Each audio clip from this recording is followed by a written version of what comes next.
रहबर भी हमदम भी गमखोर हमारे हैं, रहबर भी हमदम भी गमखोर हमारे हैं, उस्ताद है कौमों के मेहमान हमारे हैं। मोहतरम प्रिंसिपल साहब, इज्जत माफ टीचर और मौजूद सामाईन, अस्सलाम वालेकुम। उस्ताद को कौम का मेहमान कहा गया है। कौम को बनाने, सजाने और तरक्की की राह में उरूज तक पहुंचाने में उस्ताद ही का बुनियादी किरदार होता है।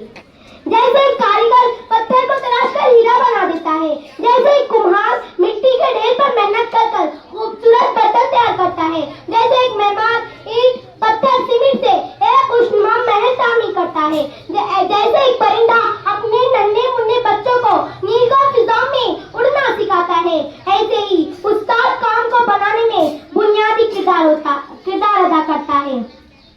क्योंकि बच्चे तो बेडौल और अंदर पत्थर की तरह होते हैं। उस्ताद की मेहनत से अनपढ़ बच्चा एक ऊंचे मकाम तक पहुंचता है। हम अपने मौजूद टीचर को यौम-ए-असातिज़ा के मौके पर दिल की गहराइयों से सलाम पेश करते हैं, उनकी खिदमत को तहे दिल से सराह रहते हैं। ये गम खाता चला जाता है मुझको, ये गम खाता चला जाता है मुझको, मुझे इस खौफ से फुर्सत ही नहीं, कहीं परकत न उठ जाए वहां से, कहीं परकत न उठ जाए वहां से जहां उस्ताद की इज्जत ही नहीं। उस्ताद को कौम का मेहमान कहा जाता है और रूहानी वालिदैन का दर्जा भी दिया जाता है।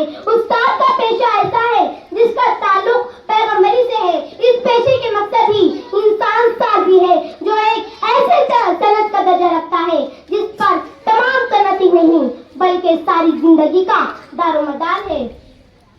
मौलवीन किसी भी कौम की तामीर व तरक्की में रीढ़ की हड्डी की मानंद होता है, लेकिन हमारे माशरे में उस्ताद के बारे में उम्मन गैर संजीदा किस्म की राय रखी जाती है और उन्हें वो मकाम नहीं दिया जाता है जिसके वो हकदार हैं।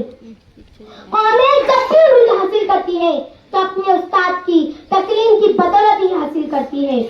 अदब भी एक करीना है मोहब्बत के करीनों में, अदब भी एक करीना है मोहब्बत के करीनों में, उस्ताद भी एक नगीना है जन्नत के नगीनों में। वाखिर दावाना।